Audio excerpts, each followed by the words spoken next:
Today, at President Trump's direction, the United States Treasury has begun Operation Economic Outcast, an unprecedented campaign against the Islamic Republic of Iran and its enablers. In the Second World War, ተነስተልኝ የፈንታሌ ሚዲያ ቤተሰቦች እንደምን አረፈዳችሁ እንደምን ዋላችሁ። አሁን የሰማችኋቸው የአሜሪካው የትሬጀሪ ሴክሬታሪ ስኮት ንግግር ነው። ኦፕሬሽን ኢኮኖሚክ አውትካስት ይሄ ኢራን ላይ ተግባራዊ የሚደረግ ወይም ኢራንን ከዓለም የንግድ ስርዓት ወይም የአቅርቦት ሰንሰለት ውስጥ ነጥሎ ማውጣት ማግለል አርቆ መጣል እንደማለት ነው። ስለዚህ ይህን ተግባራዊ ለማድረግ ምን አነሳሳቸው የሚለውን በደንብ እንፈትሸዋለን። በተለይ በምዕራቡ ዓለም ታዋቂ ከሆኑ አንድ ሁለት መጽሔቶች ላይ ከዚህ ቀደም የቀረቡትን አርቲክሎች በማንሳት ያሉት ፍሬ ነገሮች ምንድናቸው? ዛሬ ለምን እዚህ ደረጃ ተደረሰ? ቻይናስ ይሄ እንድትቀላቀል ጥብቅ ትዕዛዝ ከዶናልድ ትራምፕ ተሰጥቷል። ቻይና ካልተቀላቀለችበት ይሄ የኢኮኖሚ አግልሎ መጣል አይሳካም እየተባለ ነው። ፈንታሌዎች ነን። ቻናላችን ላይክ፣ ሰብስክራይብ ማድረጋችሁን አዘንጉ።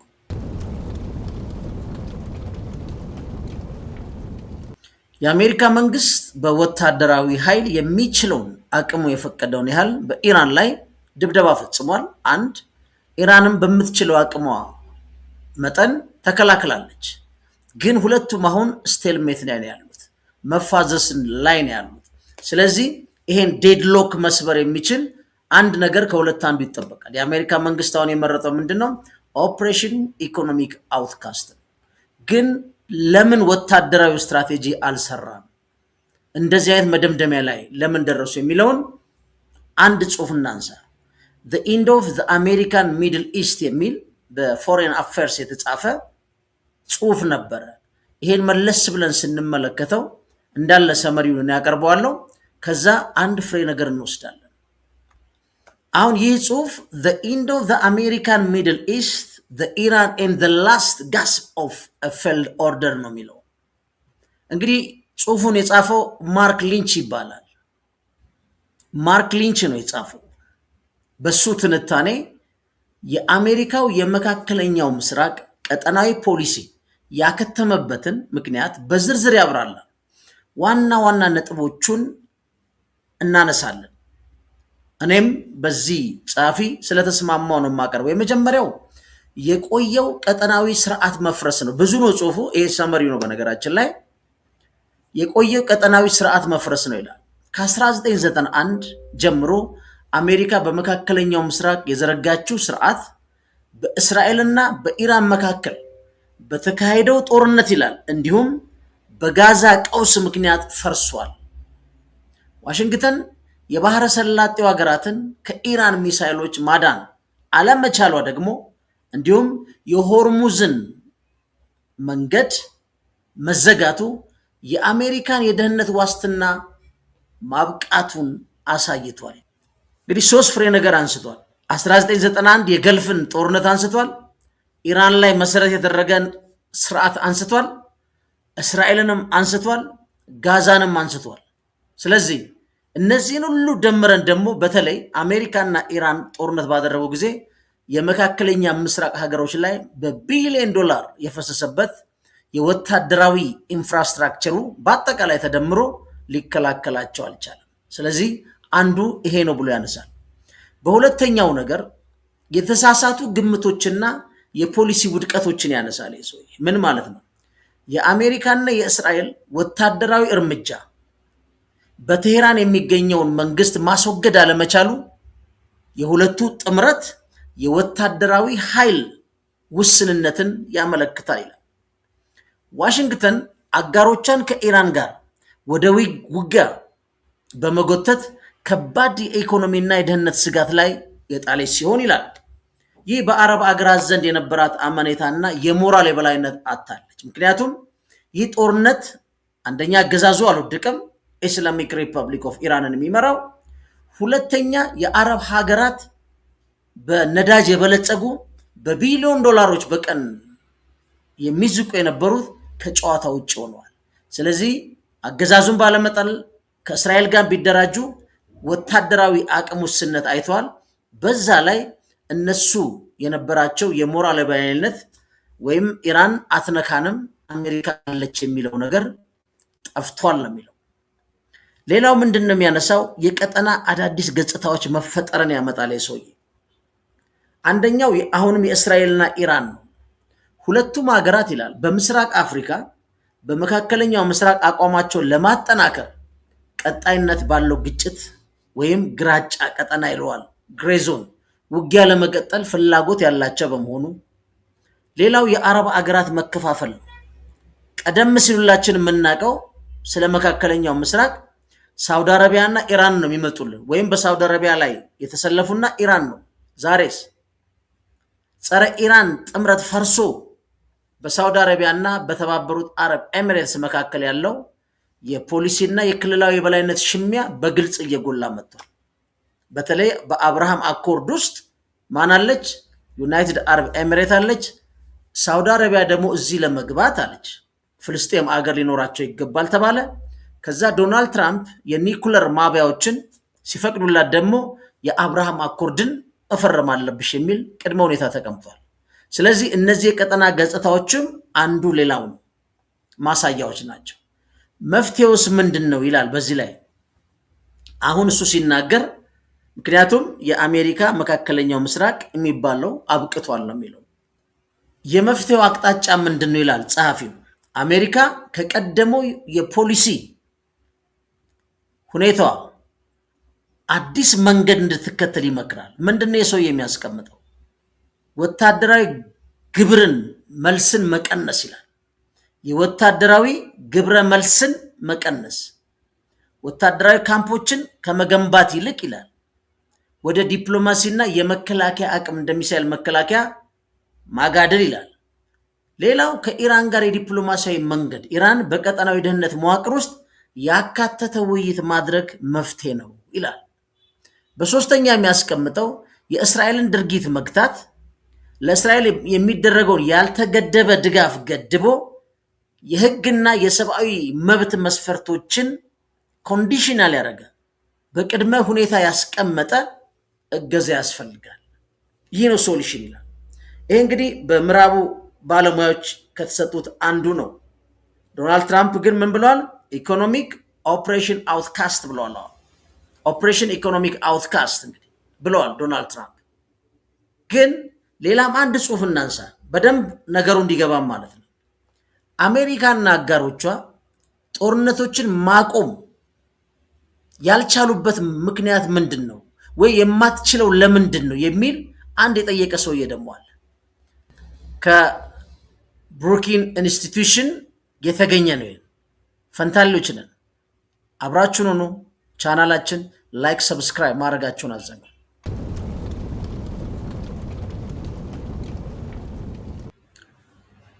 ምንድነው አሁን ደግሞ አሜሪካ የአጋሮቿን ጦርነቶች ማቆም የማትችለው ለምንድን ነው የሚለውን ደግሞ በደንብ ማየት መቻል አለብን። ለምሳሌ እስራኤል ኢራን ላይ ያላትን ጦርነት ለምን አታቁም? ማቆም፣ መቆጣት ወይ ማስቆም ለምን አትችልም የሚለው ቁልፍ ጥያቄ ያነሳል። እንግዲህ ይህ ጥንክር አሜሪካ በ10 ቢሊዮኖች የሚቆጠሩ ዶላር ወታደራዊና የደህንነት የዲፕሎማሲ ድጋፍ ብታደርግም አጋሮቿ የሚያካሂዷቸውን ጦርነቶች ማስቆም ወይም የውጊያ አካሄዶችን የመቆጣጠር ለምን እንዳነሳት ያብራራል። አንዱ ምክንያት ይሄ ነው። ምክንያቱም ምን ብለዋል? ከባድ ነው። ከዓለም የንግድ ስርዓት ከዓለም የአቅርቦት ሰንሰለት ነጥሎ መጣል የሚባል ኦፕሬሽን ነው የጀመሩት። ግን ይሄ ስላልተሳካ ነው። ስለዚህ አንደኛው እሱ የሚያስቀምጠው ዳቫን ኤች ራንድ የሚባል ሰውዬ ነው። ጁላይ 27 ነው የጻፈው ይህን ጽሁፍ። ዋና ዋና ብለን ከዛ ውስጥ ያወጣናቸው የጋራ ግብ አለመኖር ይላል። ጦርነቱ ሲጀመር ይላል አሜሪካና አጋሮቿ ድል ማለት ምን ማለት እንደሆነ ወይም ከጦርነቱ በኋላ ያለው ሁኔታ ምን መሆን እንዳለበት አስቀድመው ግልጽ ስምምነት አያደርጉም። ለምሳሌ አሜሪካና እስራኤል ከኢራን ጋር ምንድነው የጋራ ገባቸው? ምንድነው የሚያሳኩት? ዩክሬን ላይ ጆ ባይደን የለኮሱት የናቶ ፕሮክሲ ዋር ዩክሬንን ደግሞ የናቶ አባል እንድትሆን ወደ አውሮፓ ህብረትም እንድትሄድ በወቅቱ ደግሞ ዲሞክራቲካሊ ኤሌክትድ የነበረውና ያናኮቪችን ከስልጣን ማስወገድ ይሄን ሁሉ ሲሰሩ አሜሪካና ዩክሬን የጋራ ገባቸው ምንድነው? አሜሪካና አውሮፓ የጋራ ገባቸው ምንድነው? ከማን አንጻር? ከሩሲያ አንጻር። ይሄን መጀመሪያ አስፍረው አይነሱም ነው የሚለው። ሁለተኛው የአሜሪካ ህዝብ ድጋፍ በፈጣን ሁኔታ ያሽቆለቆላል ይላል ጦርነት ሲጀመር። በጦርነቱ መጀመሪያ ላይ ያለው የህዝብና የኮንግረስ ድጋፍ የአጋሮች የውጊያ አካሄድ ሰብአዊ ውድመት ጥያቄው ሲገባ በፍጥነት እየቀነሰ ይመጣል።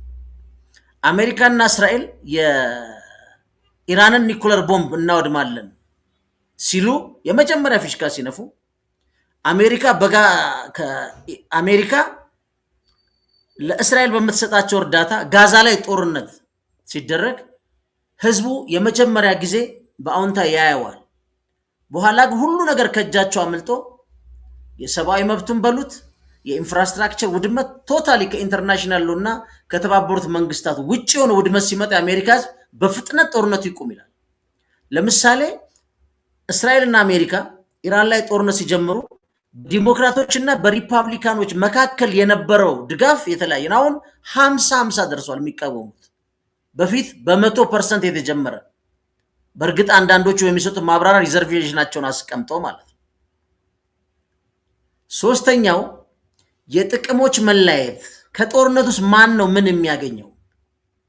ምን ማለት ነው? ከጊዜ በኋላ የአሜሪካ ጦርነት በድርድሩ እንዲያልቅ ስትፈልግ አጋሮቹ ግን በምን አይነት ዋጋ ሙሉ ድልን ለማስመዝገብ ወይም ስልጣናቸውን ለማስጠበቅ ይፋለማል። ለዚህ ቤስት ኤግዛምፕል ቤንጃሚን ኔታንያሁ ነው። ዶናልድ ትራምፕ አቁም፣ ስምምነት ይዘናል፣ ከሊባኖስ ውጣ፣ ወደ ኢራንም አተኩስ ሲሏቸው ፓኪስታን ላይ ባለቀው ስምምነት ላይ ኢሚዲየትሊ ሊባኖስ ላይ ተኩሰዋል። ዶናልድ ትራምፕ በጣም ተናደሉ፣ እስከ መሳደብ ደርሰዋል። ይሄ ነው የጥቅሞች መለያየት። ዶናልድ ትራምፕ ኢቨን ኢፍ የጂኦፖለቲካል ሽግግር እንኳን ውጤቱ ቢያመጣ በዚህ መልኩ አሜሪካ ከዚህ በላይ ዋጋ ሳትከፍል ወይ የአሜሪካ አጋሮች ወዳጆች ዋጋ ሳይከፍሉ ከጦርነቱ መውጣት እንኳን ብለው ሜሞራንደም ኦፍ አንደርስታንዲንግ ሲደርሱ ቤንጃሚን ኔታንያሁ ኢራን መጥፋት አለባት ይላል። ይሄ ነው አንድ የጋራ ጥቅም ሳይኖር መግባት የሚያስከፍለው ብሎ ይሄ ጻፊ ያስቀምጣል። ሌላው ምንድነው? የአሜሪካ ተጽዕኖ መቀነስ ነው አንዱ ምክንያት። የአሜሪካዊ ዲፕሎማሲና የኢኮኖሚ ጫና የማሳደር አቅሟ ይላል በጦርነቱ መጀመሪያ ላይ ከፍተኛ ሲሆን ይላል። ጦርነቱ እያረፈደ ቀስ እያለ ሲሄድ ግን አጋሮቿ አቋማቸውን ስለሚያጠናክሩ የአሜሪካ ተጽዕኖ እየቀነሰ ይሄዳል። ይሄ ነገር በሁለት መልኩ ማየት እንችላለን። ለምሳሌ ገና እንደተጀመረ በከፍተኛ ውድመት ጦርነት ይጀመራል። ከዛ ጦርነት ውስጥ ከአመድ ውስጥ የሚወጣው ኃይል ሬዚስተንስ ኃይሉ ጦርነቱን ባራዘመው ቁጥር ከባድ ይሆናል። ሌሎቹ ደግሞ ምን ያደርጋሉ? በዛው ጦርነት እያጠናከሩና እየገፉ ይሄዳሉ። መድቀቅ አለባት የሚሉ ዩናይትድ አረብ ኤምሬት በጣም ኪንታሮት የምታክል ሀገር ነች። ከኢራን ጋር ስታዩት የኢራን አንድ ቀበሌ አትሆን። እስራኤልን ወሰዷት፣ መቋረጥ የለበትም በደም መመታት አለባት ይላሉ። አሜሪካ ግን የመጀመሪያውን ካረገች በኋላ በነገራችን ላይ የአሜሪካ እስካሁን ከ1991 ከታዘብነው ካያችሁ የአሜሪካ ወታደራዊ ኃይል የመጀመሪያውን የማሸነፍ እሱ ብቻ አይደለም፣ በእግረኛም ገብቶ እንደዚህ አይነት ድሎች እናያለን። ግን ወታደራዊ ድልን ወደ ፖለቲካዊ ድል ቀይሮ ሀገሮች እንዲጸኑ ቢያንስ በመካከለኛ ፍላጎቶች ከአሜሪካ ጋር እንዲቀጥል ኢራቅን ውሰዱ፣ ሚኒሻው እያቆጠቆጠ ነው። ሊቢያን ውሰዱ፣ ልትገነጣጠል ነው እንደገና። አፍጋኒስታን ውሰዱ፣ ታሊባን የተቆጣጠረው። ምክንያቱም ሱዳን ውሰዱ፣ ሱዳን ምንድን የሆነችው? ሶማሊያ ውሰዱ፣ ሶማሊያ ምንድን የሆነችው? ወታደራዊ ድል ካገኙ በኋላ ያን በፖለቲካ ማጽናት ላይ የአሜሪካ የፎሬን ፖሊሲ ላይ ክፍተቶች እንዳሉ በተደጋጋሚ አይተናል። ሌላው እዚህ ጋር እንደ ኬዝ ስተዲ የሚያነሳው አለ በሰውየው ጽሁፍ ላይ ማለት ነው።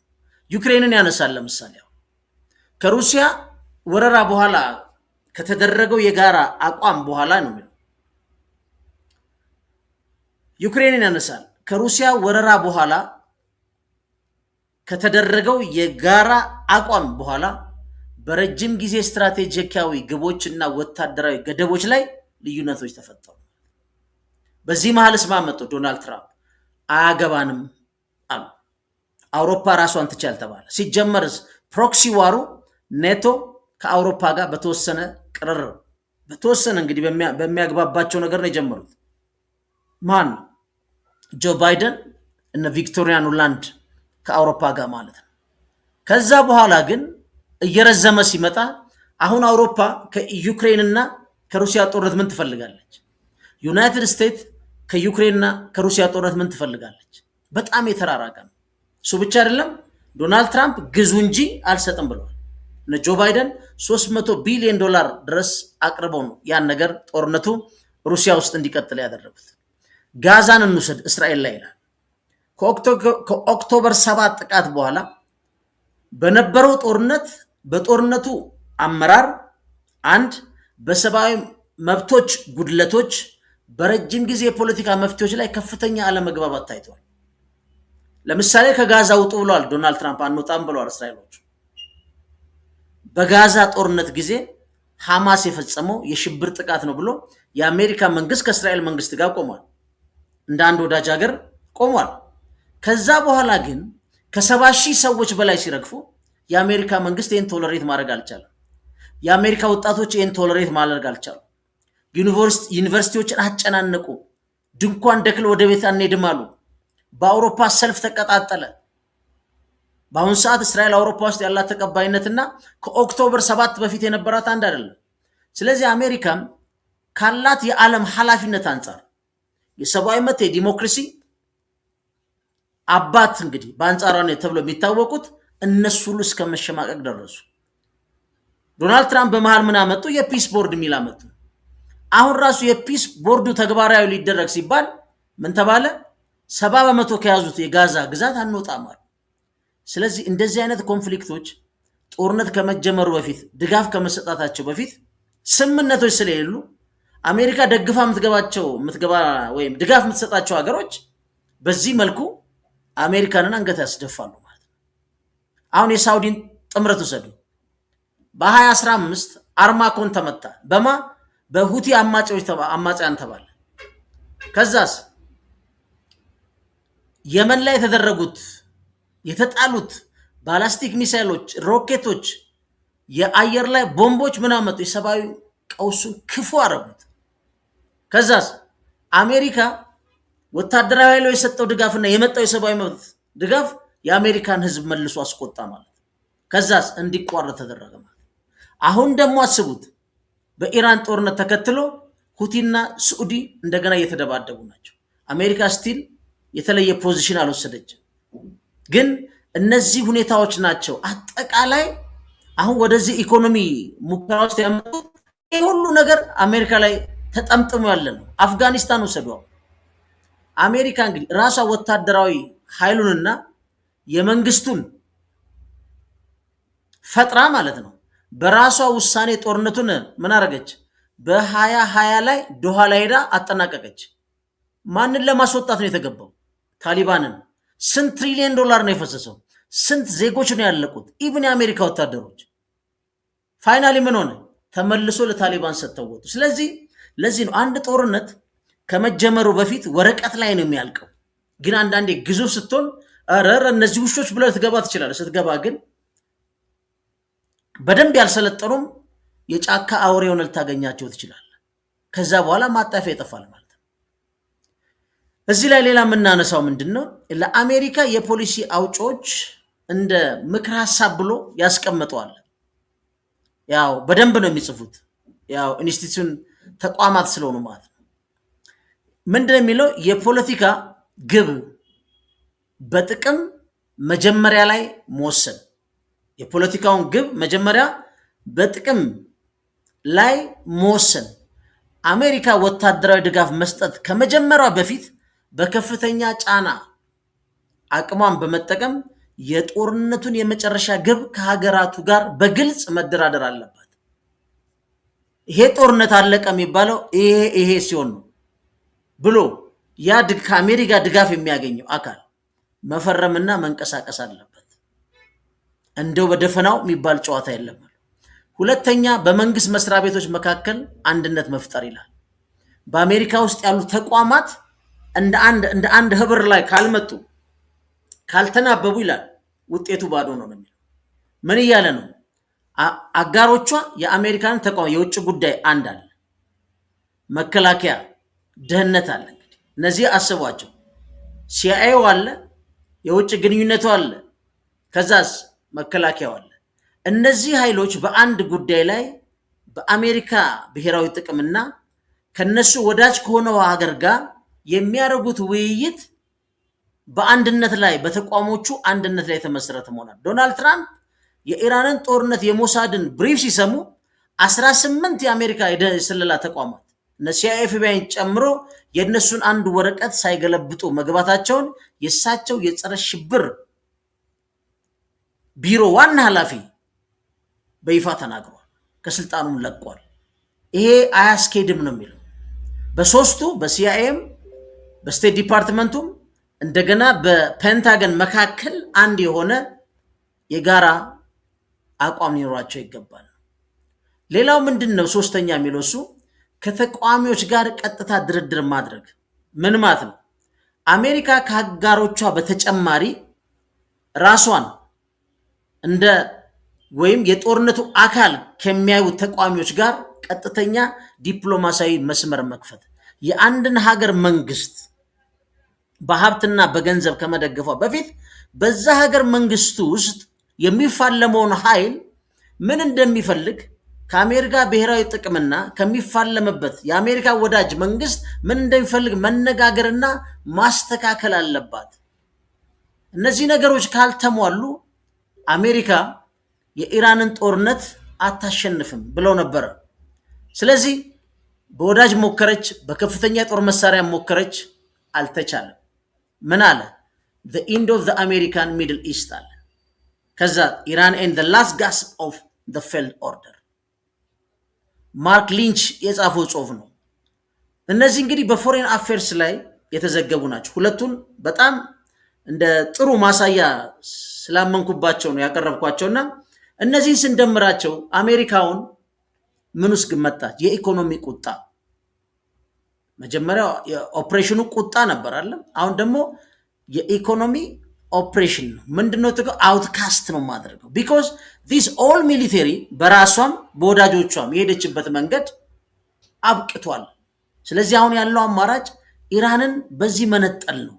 ግን 40 ዓመት ሙሉ የአሜሪካንን ኢኮኖሚ በተጽዕኖ ስር የተቋቋመችው ኢራን አሁን በአዲስ መልክ በሚመጣው ልትሸኝ ትችላለች የሚለውን አብረን እናያለን። ግን አንድ ጥያቄ አቅርበዋል። ይሄ ኦፕሬሽን የሚሳካው ቻይና ስትሳተፍበት ነው።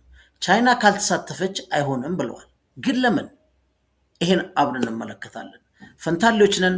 ቻናላችን ላይክ፣ ሰብስክራይብ ማድረጋችሁን አዘንጉ። አብረን ነው።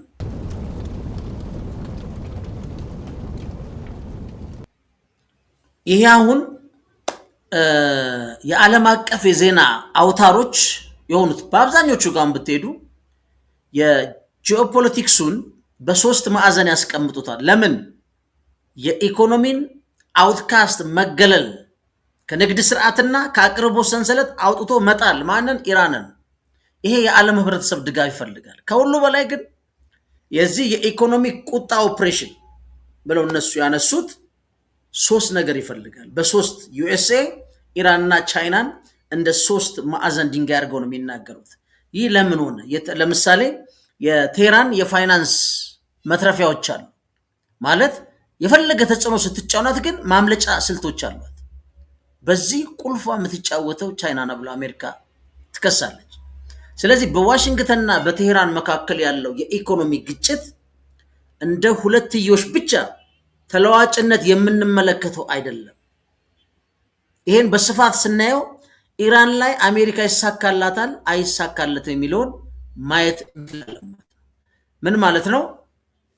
አሁን ለምሳሌ የኢራን ድፍድፍ ዘይት ዋና ገዥዋ ማን ነች? ቻይና።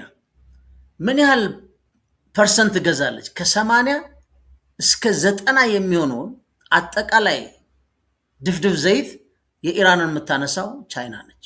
ስለዚህ ይህ የኢነርጂ ፍሰት በዓለም አቀፍ ክትትል ለማለፍ የጥላ መርከቦችን በመጠቀም ሌላ ደግሞ በሻንዶግ ግዛት ውስጥ ባሉ መንግስታዊ ባልሆኑ ቲፖት የሚሏቸው አሉ ማጣሪያዎች ላይ ያተኩራል። አሜሪካ ምንድነው ማድረግ የምትችለው? የዓለምን እንግዲህ ሙሉ ባህር ልታስሰው አትችልም። ወይም የሆኑ ወዳጅ ሀገሮች ሊተባበሯት ይገባል። ግን ይሄ በተለይ ብላክ ፍሊት የሚሉት አለ በጣም የሰለጠኑበት የጥላ መርከቦች ወይም ሻዶ ኢኮኖሚ የሚሏቸው ነው። ይሄን ከ80 እስከ 90 በመቶ ስትገዛ በአደባባይ በጠራራ ፀሐይ ብቻ አይደለም የምትገዛው። ይሄን ማስቆም ትችላለች ወይ? አንድ። ሁለተኛው ከዶላር ውጭ የሆነ የፋይናንስ ስርዓት ነው የሚከተሉት። ማናማ? ቻይና እና ኢራን። የፔትሮ ዩዋን የሚሉት አላቸው የክፍያ መስመር። ይሄ ምንድነው? ፔትሮ ዶላር አለ የምንለው የፔትሮ ዩዋን ነው የሚሉት እነሱ። ደግሞ የሀገር ውስጥ የውጭ ምንዛሪ መለወጫ ቤቶችና የቻይና ድንበር ተሻጋሪ የባንክ ክፍያ ስርዓት ድንበር ድረስ መጥቶ ይቀይራል። አንተ የምትጠብቀው በባንክ ነው።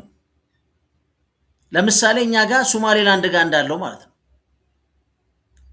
ቴሄራን የአሜሪካን ዶላር ማዝጃ መረብ ንግዶች እንዳይስተጓጎልባት ያስችላታል። ዶላር የለም ብላ ትቆምም። በእነዚህ የቻይና የድንበር ተሻጋሪ ባንኮች ይታጠባል ብር። በዩዋን ይከፍሏቸዋል፣ ነዳጅ ይወስዳሉ። ያ ዩዋንን ይዘው ደግሞ ሰፊውን የቻይና ገበያ ውስጥ ሊገቡ ይችላሉ። እሱ ብቻ አይደለም፣ ያገኙትንም ዩዋን ገንዘብ በተለያዩ ቦታ በዶላር ሊቀይሩት ይችላሉ። ግን የዚህ ዋናው ምንጭ ማነት ቻይና ነች። ሌላ ምንድነው? የቤጂንግ ህጋዊ ጋሻ የሚሉት አለ። ይሄ ምንድነው?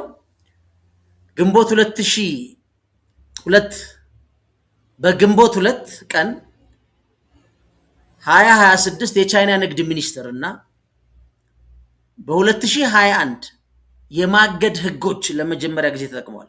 ምን ማለት ነው? የአሜሪካንን የተጣለ ማዕቀብ አንሰማም፣ እንዳትሰሙ ሂዱና ነዳጅ ቅዱ ብላለች ቻይና። ይሄ በቻይና እና በአሜሪካ ግንኙነት ተደርጎ አይታወቅም። ምን ማለት ነው? የቻይና አካላት በ5 ዋና ዋና የቻይና ቲፖት ማጣሪያዎች ላይ የአሜሪካን የሁለተኛ ደረጃ ማዕቀቦችን እንዳያከብሩ በህግ ይከለክላል። እንዳትሰሟት ብለዋል። ከኢራን እንደዚህ የሚገዙ ይሄን ጥለናል ሲባል አትስሙ፣ ሂዱና ግዙ ብላለች። ስለዚህ ቤጂንግ ከዲፕሎማሲያዊ ግፊት ወደ አሜሪካ የኢኮኖሚ ስልጣን መደበኛ ህጋዊ እንቅፋት ለመፍጠር ተሸጋግራለች ማለት ነው። ይሄ በጣም ከባድ ነው። አሜሪካ ጥላለው ስትል ቻይኖቹ እንዳትሰሙ ግዙ። ለዚህ ነው ቻይና እስካልተስማማች ድረስ ይሄ የኢኮኖሚ ቁጣ ኦፕሬሽን ኢኮኖሚክ አውትካስት ማለት ነው። ኢኮኖሚክ ኦፕሬሽን አውትካስት ሊሆን ይችላል። እሺ፣ ሌላው ምንድን ነው? የተጠናከረ ማዕቀብ ስትራቴጂ ዓላማዎች ላይ የሚነሳል። አንድ አሁን የፕሬዚደንት ዶናልድ ትራምፕ በኢራን ላይ የኢኮኖሚክ ዲዴይ ማስታወቂያ ከመደበኛው ዲፕሎማሲያዊ ጫና ያለፈ ስትራቴጂካዊ ዓላማዎችን አስቀምጠዋል።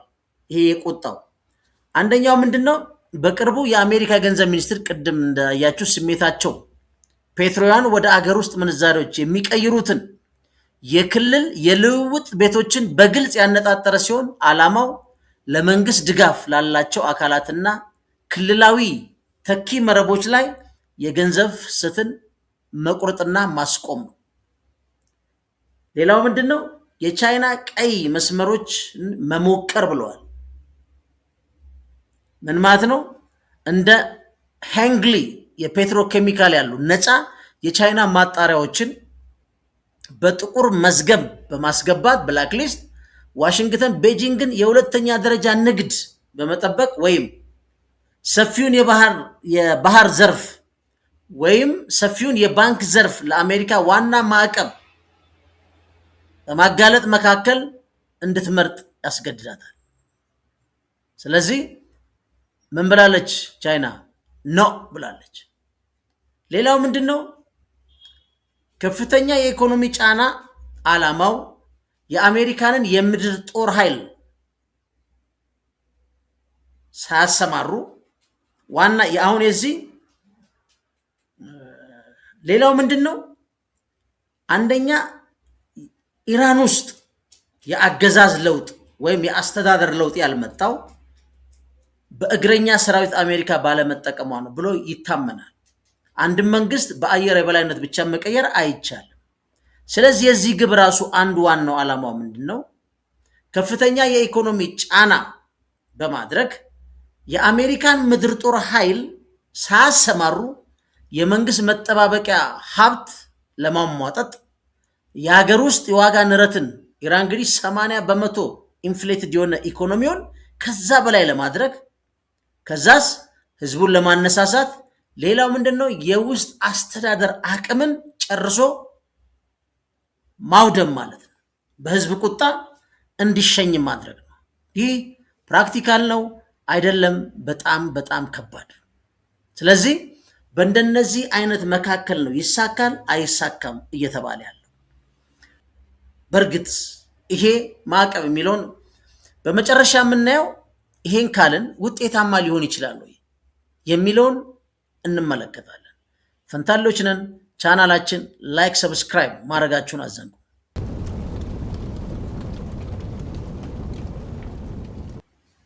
አሁን የኢኮኖሚ ማዕቀቡ የኦፕሬሽን እንግዲህ የኢኮኖሚ ቁጣ በሉት እንግዲህ ወይም ኢኮኖሚክ ዲዴይ ብለውታል። ውጤታማነቱ እንዴት ነው የሚለውን ከሁለት ምሁራንም የተሰጠ አስተያየት አለ። እሱን ጨመቅ አድርገን እንመልከተው። አሁን የቀረበው ፖሊሲ ፕሬዚዳንት ትራምፕ የኢራንን ኢኮኖሚ ሙሉ በሙሉ ለማዳከም ከኢራን ጋር የንግድ ግንኙነት ባላቸው ሀገራት በተለይ ቻይና፣ ሩሲያ፣ የተባበሩት አረብ ኤሚሬትስ፣ ፓኪስታን እና ቱርክን በተመለከተ ከፍተኛ የኢኮኖሚ ማዕቀብና ጫና ለማሳደር አቅደዋል። ይሄን ነገር ተግባራዊ ማያረጉ ከሆነ ግን የጆን ሻይመር እና ሮዛ የምትባል የሰጡት አስተያየቶች አሉ። አሁን እነሱ እንደሚሉት የህልውና ስጋት ነው፣ አይሳካም ባይ ናቸው። ኢራን የአሜሪካና የእስራኤልን እንቅስቃሴ የህልውና ስጋት አድርጋ ስለምትመለከተው ይላሉ እጅ ከመስጠት ይልቅ ማናቸውንም የኢኮኖሚ ጉዳቶች ተቋቁማ ለመዋጋት ትመርጣለች። ምክንያቱም የመደራደር ፍላጎት ያላቸው በሰጥቶ መቀበል የሚያምኑ ሳይሆኑ ኢራንን ሙሉ ለሙሉ ቢያንስ ኢስላሚክ ሪፐብሊክ ኦፍ ኢራንን የማጥፋት ዓላማ ካላቸው ጋር ባርጌኒንግ ሳይሆን ያለቀው አልቆ የህልውና ጦርነት አድርገን እንቆማለን ብሎ ያምናሉ ይላሉ። ለምሳሌ እንደ ታሪካዊ ምሳሌ የሚጠቅሱት የኢኮኖሚ ማዕቀብ ወይም ማግለል ብቻው ያለ ከፍተኛ የመሬት ላይ ጦርነት ግራውንድ ፎርስ ሳይታከልበት የአንድን ሀገር መንግስት እንዲወድቅ ወይም ፖሊሲው እንዲቀይር አድርጎ የሚታወቅበት የታሪክ አጋጣሚ በጣም አነስተኛ ነው። ፕላስ የህዝቡ ሁኔታ ይወስነዋል ነው የሚሉት። አሁን የኢራን ህዝብ ከመንግስቱ ጋር ልዩነት ቢኖረውም ይላሉ የውጭ ወረራና ስጋት ሲደቀን ግን አገሩን ለመጠበቅ ከመንግስቱ ጋር ይቆማል። ይሄ እነሱ ጋር ያለ ባህልና ትሬንድ ነው። በተጨማሪ መንግስት የውስጥ አመጾችን የመቆጣጠር ከፍተኛ አቅም አለው። የኢራን መንግስት ደካማ መንግስት አይደለም። በእርግጥ ሁለተኛው የሚያነሱት የክልላዊና የዓለም አቀፍ ኃይሎች ምላሽስ ነው የሚሉት። እነሱ የሚያነሱት ቻይናና ሩሲያን እንውሰድ ይላሉ። ሁለቱ ሀገራት ይላሉ የአሜሪካንን ማዕቀብ አይቀበሉ። ቻይና የኢራን ትልቁ የንግድ አጋር ስትሆን ከፍተኛ የነዳጅ ክምችቶችና አማራጭ ኃይል ምንጮችን አልምታለች። ምን ውስጥ? ኢራን ውስጥ። ሁለቱ ሀገራት አሜሪካ በግጭት ውስጥ አሁን መጠመዷና መውደቋን እንደ ስልታዊ ጥቅም አድርገው ለራሳቸው ይወስዱታል። በተጨማሪም ቻይና በአሜሪካ ኢኮኖሚ ላይ የራሷ የሆነ ከፍተኛ የማስገደድ አቅም ሌቨሬጅ አላት። ብትቀጣ አሜሪካንም መልሳ መቅጣት የምትችል በዓለም ላይ ማነች? ቻይና ነች። ሌላው የተባበሩት አረብ ኤሚሬትስን ነው ታርጌት ከተደረጉት መካከል ማለት ነው። ኤሚሬትስ የኢራንን የፋይናንስና የንግድ በር ብትሆንም ኢራን በአቡዳቢ ወደቦች አንድ የነዳጅ ማጣሪያዎችና መሰረተ ልማቶች ላይ ጥቃት የማድረስ ታክቲካል ሚሳኤል የመጠቀም አቅም ያላት ሀገር ነች። በመሆኑም ኤሚሬትስ ከአሜሪካ ጎን ሙሉ በሙሉ በመቆም ኢራንን ተጋላጭ የምታደርጋት ከሆነ የኢራንን ጥቃት የመቀበል ወይ የመሸከም አቅሟ በጣም ከባድ ነው። ሌላው ማን ነው? ቱርክና የአካባቢው ሀገራት ናቸው። አሁን ቱርክና እስራኤል ላይ ታችኋል ያለው ምን ያህል ትንቅንቅ። ስለዚህ ቱርክና ሌሎቹም የቀጠናው ሀገራት ኢራን ፈርሳ ኢራን ደካማ አገሩና ተጥላ እስራኤልና አሜሪካ ቀጠናውን በሙሉ የበላይነት ሊቆጣጠሩበት የሚችሉበትን እድል እንዲፈጠር አይፈቅዱም። ምን ብሏል የኢራን ውጭ ጉዳይ ሚኒስትር? እስራኤል በቱርክ ላይ የምታደርገው ጦርነት እስራኤሎች መሳሳት የሌለባቸው የእስራኤልና የቱርክ ጦርነት መስሏቸው እንዳይወስዱት ብሎ ማስጠንቀቂያ ሰጥቷል። የአካባቢው ጦርነት ነው የሚሆነው። አካባቢው ላይ ወይም እዚህ ሪጅኑ ላይ መካከለኛው ምስራቅ ላይ አቅም ያላቸውን ተራ በተራ የመቀነስና የማዳከም ጉዳይ ኦልሬዲ ገብቶናል። ይሄ ለእስራኤል የማያወላዳ የበላይነት የመፍጠር የሜዳውን የመጥረግ ጉዳይ ባነናል። ስለዚህ ቁጭ ብለን አናየውም። ስለዚህ በዚህ መልኩ አይሳካም ይላሉ ጆን ሺመርና ሮዛ። ሌላ ምንድነው? ሶስተኛው የባህር ኃይል ደህንነቱን ነው። አሁን እዚህ ጋር ብዙ ሰው እቺ ፖይንት በደንብ ስሟት። ምንድነው? አሜሪካም ተቆጣጠር ያለው ትላለች ሆርሙዝን፣ እንደውም የራሴ ክልል ነው አለች። ኢራንም በእኔ ቁጥጥር ስር ነው። እውነቱ ግን ምንድን ነው? የአሜሪካ የባህር ከበባ የኢራንን ልብ በሉ የነዳጅ የውጭ ንግድ ቢቀንሰው ሙሉ በሙሉ ማስቆም አልቻለም። አንድ ሁለቱም ወገኖች የሆርሙዝን ወደብ ሙሉ ለሙሉ መቆጣጠር አልቻሉም። አሜሪካ መስመሩን ሙሉ በሙሉ ክፍት ማድረግ ሲሳናት፣ ኢራን ደግሞ ምን ተስኗታል? ሙሉ ለሙሉ መዝጋት አልቻለች። ስለዚህ ይሄ ስቴልሜት ነው። ኢኮኖሚክ በሉት ሚሊተሪ በሉት ዋትኤቨር ጂኦፖለቲካል ስቴልሜት ውስጥ ነው ያሉት። መሸናነፍ አይችሉም። ሙሉ ለሙሉ አይዘጋም፣ ሙሉ ለሙሉ አይከፈትም። ስለዚህ በዚህ መሃል አጣብቅኝ ውስጥ የነዳጅ ዝውውሩን በደንብ ይዩት ማለት ነው። ለምሳሌ የአሜሪካ የነዳጅ ጫኝ መርከቦች አሰሳን ውሰዱ ከፈለጋችሁ፣ ወይም ደግሞ ጥበቃ ስራዎች ውሰዱት። በጣም ውስብስብ ነው። በዓለም ላይ አደገኛና እንደገና የባህር ኃይል አቅምንም ይፈትን ነው። አይታችሁታል። በ13.1 ቢሊዮን ዶላር የተሰራውን የአሜሪካን መርከብ ኢራን አንዱን ፓርት ዱቄት አድርገው ወደ አሜሪካ ተመልሷል። አንዳንዶቹ እንደውም ፍረስትሬት እያደረጉ ከባህር ላይ ራሳቸውን የሚጥሉ ወታደሮች ታይቷል እስከ መባል ደርሷል። ስለዚህ ቀላል ጨዋታ አይደለም። ሆርሙዝ ላይ ሌላው ምንድን ነው? የኦማን ዲፕሎማሲያዊ ሚና ነው። ኦማን ከኢራን ጋር ተስማምተናል፣ በሁለቱ ናቸው ባለቤቶቹ። ስለዚህ ሁለታችን በተስማማንበት ይስተናገዳል ሲባል ዶናልድ ትራምፕ ኦማን በቦምብ አጋያታለሁ። ስለዚህ ትራምፕ በኦማን ላይ የሚያሳዩትን ቁጣ ኦማን ከአሜሪካ እውቅና ውጭ ከኢራን ጋር በቀጥታ ምን አደረገች? የሆርሙዝን መስማማት ለማረጋጋት በሚያደርጉት ድርድር ላይ አሜሪካንን ገለል አድርጋለች። ስለዚህ ኦማኑን ይጠብቃታል፣ ሌላ ቦምብ ይጠብቃታል ማለት ነው። ስለዚህ ይሄ በኢኮኖሚ ማግለል በሚባለው ጉዳይ ላይ በሆርሙዝም አካባቢ ያለው ፈቃደኝነት ወይም አመቺነት የለም ማለት ነው። ሌላው አራተኛው የአሜሪካ ትኩረት በምስራቅ ኤዥያ መቀነስ ነው ይላል። አንዱ ማይሳካበት ነጥብ አሜሪካ ወታደራዊ አቅሟን እንደ ሚሳኤል መከላከያዎች፣ የአውሮፕላን ተሸካሚ መርከቦች ከኢንዶ ፓሲፊክ ማለት ነው ወደ ፋርስ ወሽመጥ ማዛወሯ በምስራቅ ኤዥያ ቻይናን ለመግታት ያላት ወታደራዊ ቁመና ያዳክማል። ለምን? ፊሊፒንስ አሁን በደንብ እየተቆሰቆሰች ነው። ለምን? ቻይና ላይ አደጋ እንድትፈጽም። ማላካ የሚባለው እንደ ሆርሙስ ወደ ቻይና መግቢያ ቀጭን ነች። እሷም ከተዘጋጅ ቻይና ግን ኦልሬዲ 90% የኢኮኖሚ ወይም የኢነርጂ ልታገኝ የምትችለውን ኦልሬዲ ሰርታ ጨርሳለች። ግን ግልጽ የሆነ አደጋ ይፈጥራል። ስለዚህ ከዛ ወደዚህ ስለመጡ ቻይና ላይ ወታደራዊ ስጋቱ ቀንሷል። ስለዚህ ቻይና አድርጊ አታድርጊ ብትባል ኢሚዲየት የሆነ ወታደራዊ አደጋ በኢንዶ ፓሲፊክ ላይ ስትሄድ ይሄን ያህል ከባድ አይደለም። ስለዚህ የመፍራትም የመቀበል እድል አይኖራትም ነው። ስለዚህ የኢራንስ ስትራቴጂክ ፍላጎቶችና አቅሞች ምንድናቸው የሚለውን ደግሞ እንመልከት። በአሜሪካ ላይ ብቻ ሳይሆን አሁን ኢራን ጠንካራ የመከላከልና የመልሶ ማጥቃት ሚሳኤሎችና ድሮኖች አሏት፣ አይካድም። ይህን ግን ረጅም ጊዜ የሚያቆይ የማጥቃት ውጊያ ማካሄድ ያስችላታል ወይ? ለምሳሌ በቀላሉ ኩዌትን ለመውረር አስበው ነበር። ያን ልታሳካው አትችልም።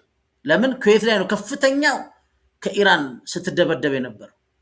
ስለዚህ ኢራን በአሜሪካ የሁለትዮሽ ምርጫ ላይ ተጽዕኖ ለማሳደር የኦክቶበርን አስደናቂ ጥቃት ኦክቶበር ሰርፕራይዝ ብላለች ትፈጽማለች የሚለው ጉዳይ መሬት የረገጠ አይደለም። እንደ ማስፈራሪያን በተጠቀመው የአሜሪካ ምላሽም እንግዲህ መሬት አንቀጥቅጥ ሊሆን ይችላል። ሌላ ምንድነው? የጠንካራ አማኞችን ወደ ስልጣን መምጣት። አሁን ኢራን ተመታች፣ ሲቪሎች ተገደሉ፣ ምን የመሳሰሉ ምርጥ ሳይንቲስቶች ተገደሉ።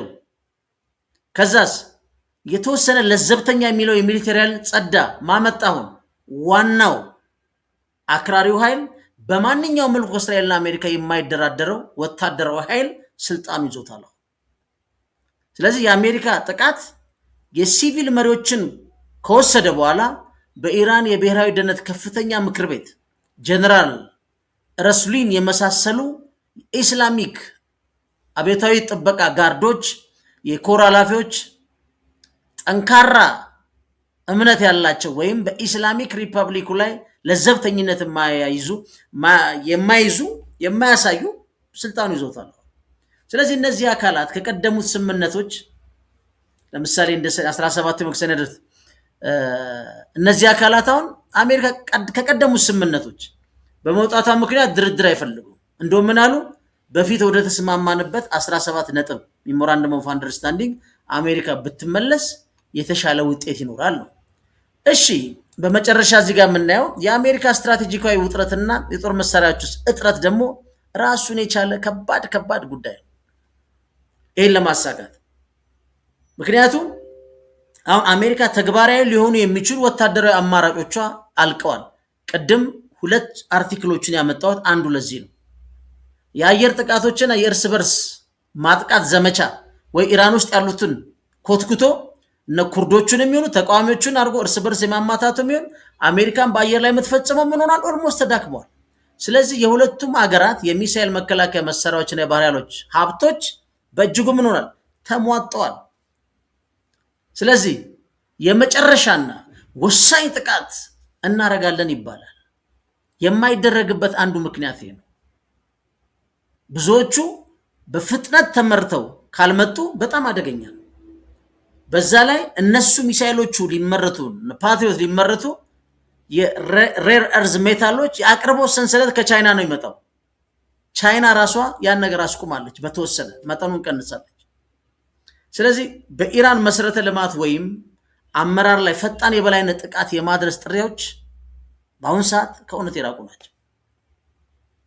ስለዚህ ከፍተኛ አመራሮችን መግደል ይበልጥ ምን ይሆን ያመልጥባት ነው። አልፈለጉም። ለምን? አክራሪዎችን ወደ ስልጣን ያመጣል። ከስልጣን ዞር የተደረጉ ዲፕሎማሲ ማይመርጡ ኮምፕሮማይዝ የሚባል የለም የሚሉትን መልሶ ኤምፓወር ያደረገ ነው። ስለዚህ ውጊያው መባባሱ አሜሪካን ይበልጥ የማሸነፍ እድሏን የሚያጠብ ፍላጎቶቿን ላይ ጭንቀት የሚያመጣ ካልሆነ በስተቀር ሊሆን አይችልም ማለት ነው። ስለዚህ በኢራንም በአሜሪካ መካከል ስቴልሜት ነው ያለው። አንዱ አንዱን አውትራይትሊ አሸንፎ የሚወጣበት እድል የሌለበት ጨዋታ ነው። ግን አንዱ አማራጫውን እቺ ኦፕሬሽን ኢኮኖሚክ አውትካስት የምትል ማግለል፣ እሱን ላለማድረግ ደግሞ ቅድም ብዙ ምክንያቶች አየን።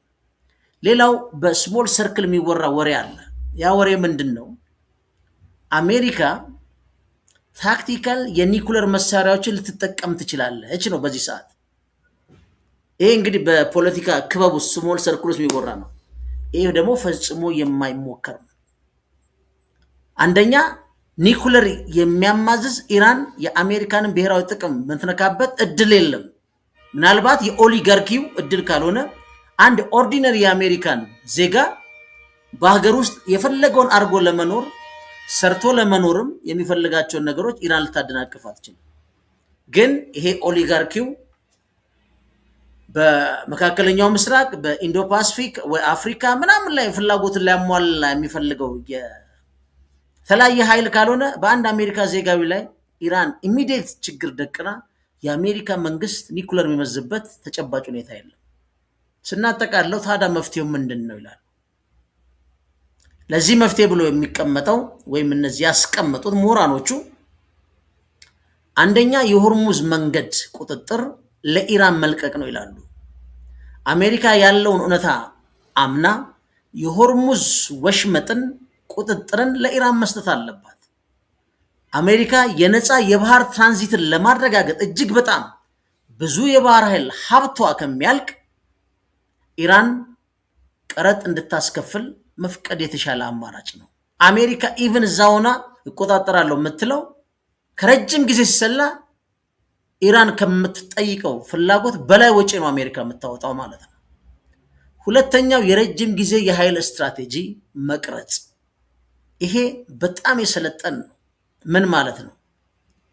አሜሪካ በፋርስ ዙሪያ ገንዘብ ከመመደብ ይልቅ ለምን ያለውን የፔትሮ ዶላር ፍሰት ለመጠበቅ የባህር ፍሰት ለመጠበቅ ከፍተኛ ሀብቷን ከምታጠፋ ይላሉ እንደ ቻይና ሁሉን ወደ ታዳሽ ኃይልና የኤሌክትሪክ ተሽከርካሪዎች የሚደረግ ሽግግር ማፋጠን አለባት። አሁን ዶናልድ ትራምፕ የአሜሪካ መኪናዎችን ለካናዳ እንዳይቀርቡ ተብለው $130,000 አካባቢ የሚቀርቡ በጣም ውድ የሚባሉትን $35,000 በተመሳሳይ ስታንዳርድ ቻይናውን የካናዳን የመኪና ገበያ አጥለቅልቀዋለች። ካናዳ ምን አረገች? አማራጮችን አሰፋች። በምዕራቡ ዓለም በኔቶ ስምምነት ባለፉት 80 ዓመታት አሜሪካና ካናዳ ክፉ ተነጋግረው የማያውቁ ሀገሮች አሁን በመጣ የፖሊሲ ሽፍት ውስጥ ይሄ ሲመጣ ምን አረገች? በሯን ለቻይና አሁን ምርጥ ስታንዳርድ ያላቸው የካናዳን ገበያ የቻይና የኤሌክትሪክ መኪናዎች ተቆጣጥረውታል ማለት። ስለዚህ ይህ የአሜሪካ ኢኮኖሚ ከነዳጅ ጥገኝነት ወይም ነዳጅ እንደዚህ ሆነ ሲባል የፔትሮ ዶላር ስርዓቱ ሊፈርስ ነው እያሉ ልብ ምታቸው ከሚጨምር ይላል የፋርስ ባህረ ሰላጤ ስትራቴጂካዊነትን በጊዜያዊ ሂደት እየቀነሱ ወደ ኤሌክትሪክ አመንጪ ወደሆኑ ኃይሎች የኢነርጂ ኃይሎች መቀየር መቻል አለባቸው። ስለዚህ እንዳየነው ነው አሜሪካ ይሄ ፖሊሲ ይሳካል አይሳካም የምሁራን ትንታኔ ከዚህ በፊት የቀረቡትን ሁለት ጽሁፎች አይተናል። በአጠቃላይ ውጤቱን እየተከታተልን ደግሞ አፕዴት እናደርጋቸዋለን። ግን የትኛው ሚዲያ ላይ ስትገቡ ይሄ በቁጥር አንድ አሁን እየጮኸ ያለ ጉዳይ ነው። ፈንታሌዎች ነን። ቻናላችን ላይክ፣ ሰብስክራይብ ማድረጋችሁን አዘንጉ። መልካም ቀን። ቻው።